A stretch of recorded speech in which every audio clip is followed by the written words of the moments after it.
this video, we are going to see how you can export your audio to MP3 or any other audio type in Audacity.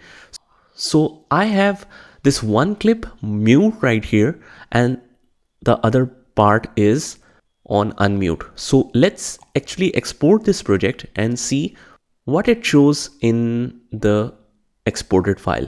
So I'll go to File and click on Export Audio. And here is my folder. And let's write here test sound and let's click on save. Now you have all the settings here. You can change the format to any format you want. Right now I'll export it as MP3. You can change it to mono, stereo and custom mapping. You can also change to quality to let's say 320 kbps is by default, and the other ones are here as well. And the export range is also mentioned. You want to export the entire project, multiple files or what.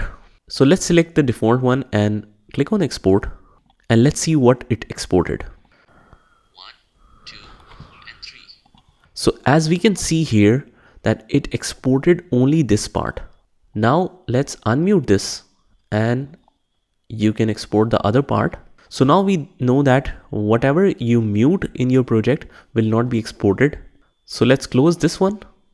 Let's unmute this. And this is our main file.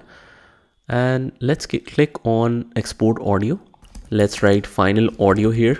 Select your folder and choose the file settings and click on export. Also, if you want to save the project, I'll click on file and click on save the project. You also have the shortcut of Control S here. So click OK.